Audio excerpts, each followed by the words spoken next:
Les attentes étaient élevées, les conditions météo idéales et au départ, le décollage de Starship, la fusée géante de SpaceX, s'est déroulé parfaitement sous un tonnerre d'applaudissements. Mais 4 minutes plus tard, le spectacle s'est transformé en feu d'artifice. Sur Twitter, le grand patron Elon Musk a réagi. Aujourd'hui, on a appris beaucoup de choses qui seront utiles pour le prochain test dans quelques mois. Il faut dire que chez SpaceX, faire exploser des fusées, c'est devenu une habitude. La stratégie, on prend de gros risques et on tire des leçons de ses erreurs. On a réussi à faire décoller la fusée, on a réussi à tester les moteurs au décollage et en vol. Et on a réussi à récolter plein de données qui vont nous permettre de progresser. Et puis c'est le propre de la science, là, de faire des essais-erreurs, c'est important. Rappelons que la fusée Starship est un véritable monstre.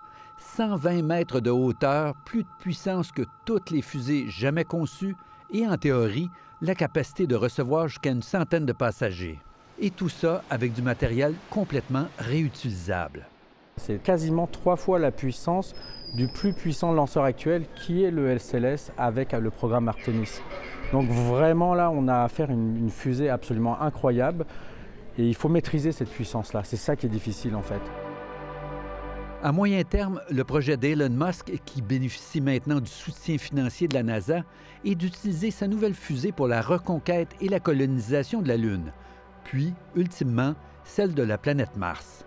S'il est couronné de succès, le projet Starship aurait un grand impact sur toute l'industrie spatiale.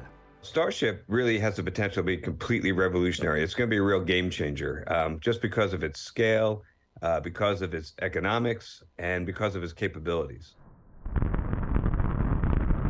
À signaler, pour alimenter le Starship, SpaceX utilise un mélange de carburant très polluant qui équivaut, pour un seul lancement, aux émissions de CO2 de près d'1 millier de vols Montréal-Paris.